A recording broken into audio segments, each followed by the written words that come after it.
What if the person you're falling for is pushing you away without you even knowing why? You're giving everything, showing up fully, and yet you can't help but feel distant, confused, and unsure. Are you truly connecting, or are you dating someone with an avoidant attachment style?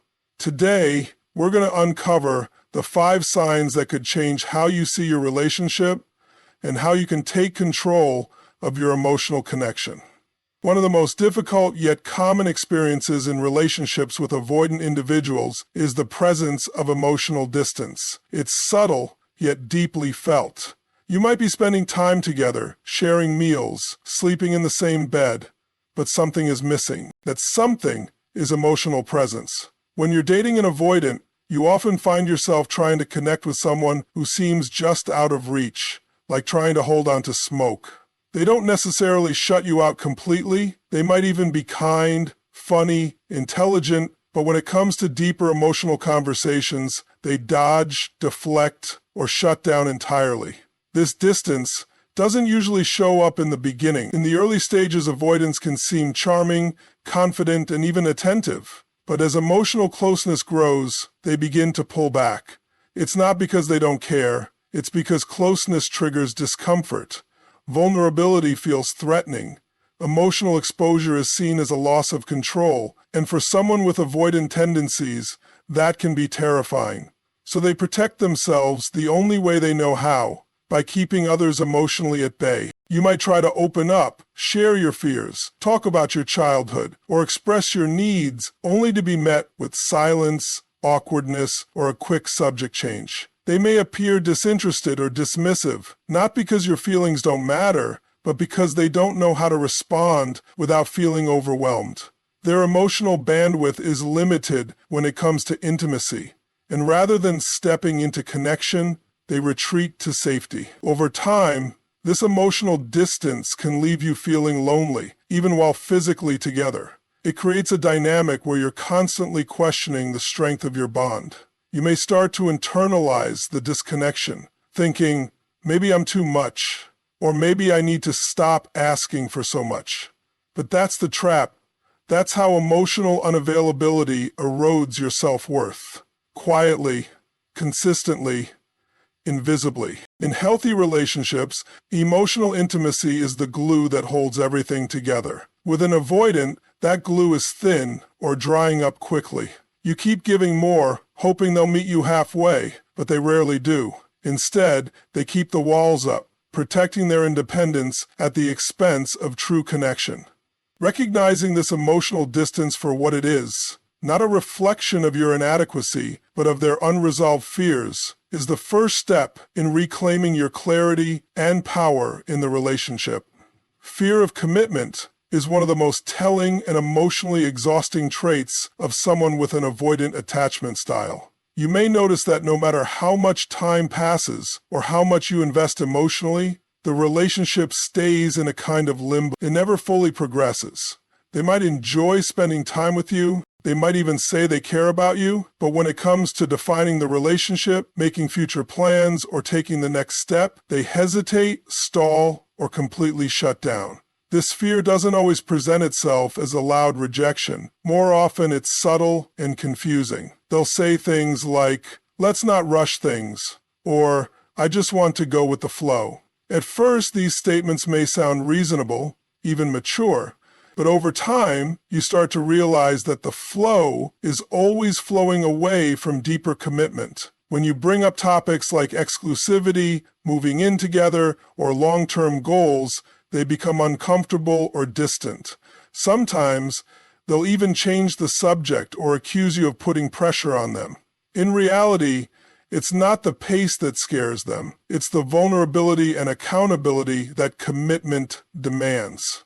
Avoidant individuals often associate commitment with loss of freedom or loss of self. To them, being in a committed relationship might feel like surrendering their autonomy. This mindset comes from deep-rooted fears, often formed in early life experiences, where connection was associated with pain, control, or emotional suffocation.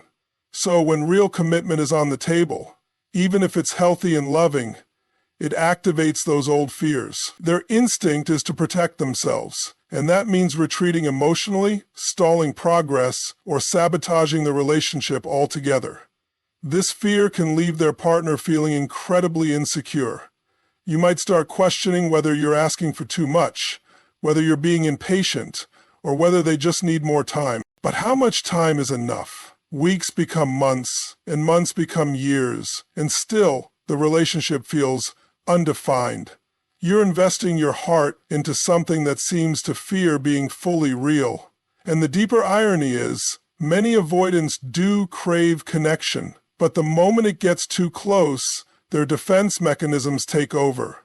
Eventually, you may begin to carry the entire emotional weight of the relationship. You do the emotional labor, you initiate the difficult conversations, and you plan the future alone. The fear of commitment in your partner becomes a form of emotional abandonment. Recognizing this pattern is crucial because love should not be a one-way street where only one person is building a future while the other is running from it. When you're in a relationship with someone who has an avoidant attachment style, one of the most painful experiences is watching them shut down just as you start to feel close. At first, things may feel promising. There's attraction, connection, maybe even excitement. But as soon as the emotional intimacy deepens, they begin to pull away. It can feel like the moment things start to get real, they suddenly become distant, cold, or unavailable. You're left confused, wondering what you did wrong, when in truth, it's not about what you did. It's about their discomfort with closeness. For avoidance, intimacy often triggers feelings of vulnerability, and that vulnerability is seen as dangerous. While many people crave emotional closeness and connection, avoidants often experience it as overwhelming.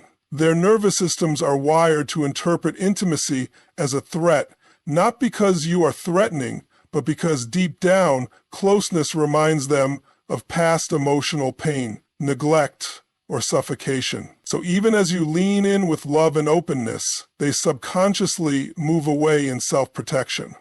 This withdrawal can take many forms.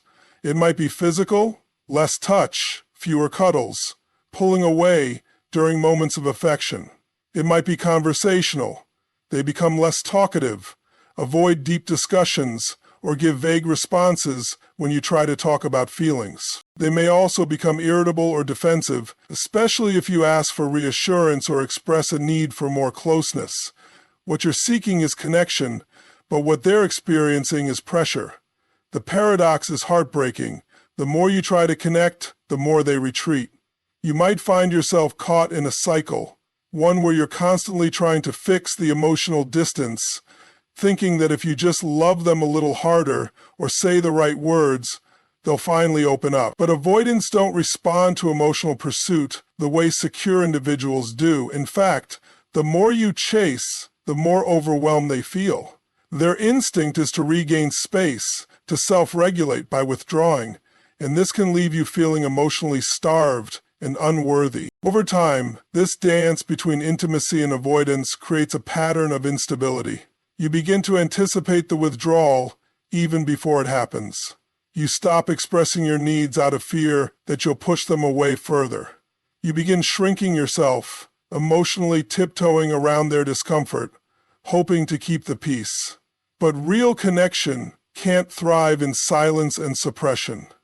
When intimacy causes a person to retreat rather than connect, the relationship suffers, not because love is absent, but because fear is in control.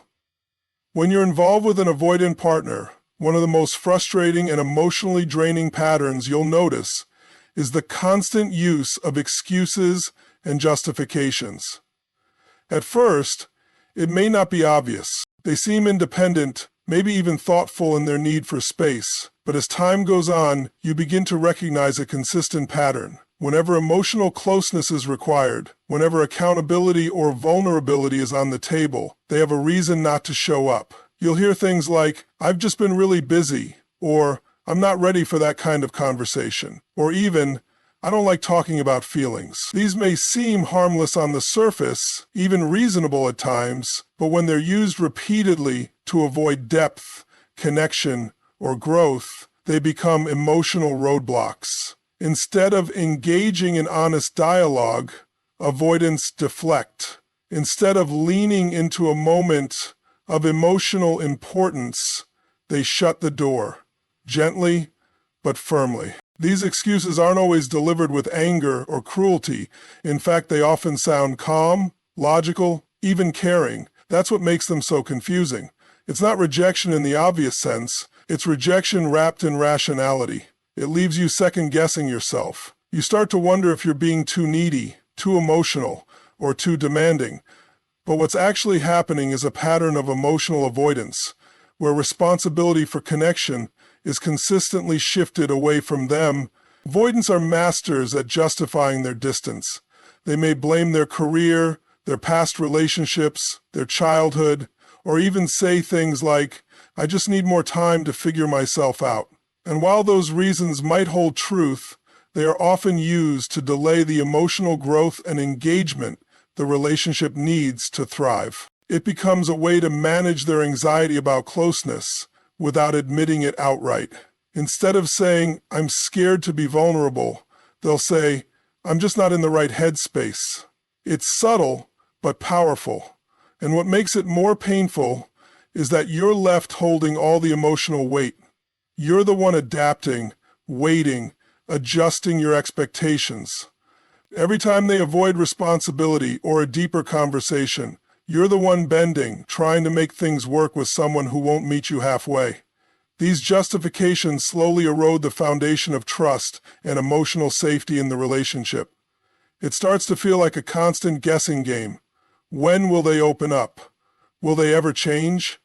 You're not just facing their excuses, you're battling the silence behind them. If you've recognized even a few of these signs in your relationship, emotional distance, fear of commitment, withdrawal from intimacy, constant excuses, and a cycle of hot and cold behavior, then it's time to take a hard, honest look at what's truly happening. Avoidant attachment isn't about a person being evil or deliberately cruel. It's about deeply ingrained fears, unresolved emotional wounds, and patterns that were often formed long before you came into their life. But while you can have compassion for their journey, you must also have clarity and courage about your own. Love is not meant to feel like a puzzle you're constantly trying to solve.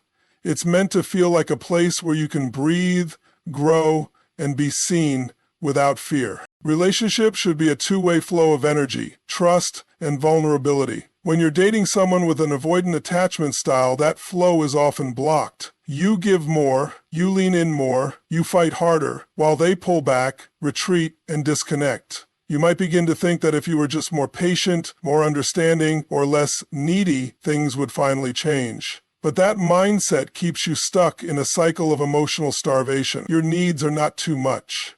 Your desire for connection is not a burden. You are not here to shrink yourself to fit into someone else's fear of intimacy. Now is the moment to reclaim your emotional power. If you're dating an avoidant, understand this: you are not responsible for healing their past, and you cannot force them to meet you where you are. True growth only happens when both people are willing to face discomfort, take accountability, and lean into vulnerability. If they're not willing to do that, no amount of love or effort on your part will make the relationship sustainable. You deserve more than just glimpses of connection. You deserve consistency, safety, and a love that doesn't make you question your worth. So ask yourself, am I loving someone who's emotionally unavailable while abandoning myself in the process? Am I pouring into a relationship that only takes but never fills me up? Awareness is the first step, but action is what transforms. It's time to stop chasing after breadcrumbs and start demanding the feast you deserve. Emotional avoidance may be their coping mechanism, but emotional clarity and courage must now become yours. Choose a love that chooses you back, every day, in every way, without fear. Thank you so much for taking the time to watch and engage with this message. If this speech resonated with you, or if you found clarity in any of the signs we discussed, remember, you're not alone, and you deserve healthy, fulfilling love. Your awareness is your power, and it's the first step toward transformation. So ask yourself, am I loving someone who's emotionally unavailable while abandoning myself in the process? Am I pouring into a relationship that only takes but never fills me up? Awareness is the first step, but action is what transforms. It's time to stop chasing after breadcrumbs and start demanding the feast you deserve. Emotional avoidance may be their coping mechanism, but emotional clarity and courage must now become yours. Choose a love that chooses you back, every day, in every way, without fear. Thank you so much for taking the time to watch and engage with this message. If this speech resonated with you, or if you found clarity in any of the signs we discussed, remember, you're not alone, and you deserve healthy, fulfilling love. Your awareness is your power, and it's the first step toward transformation.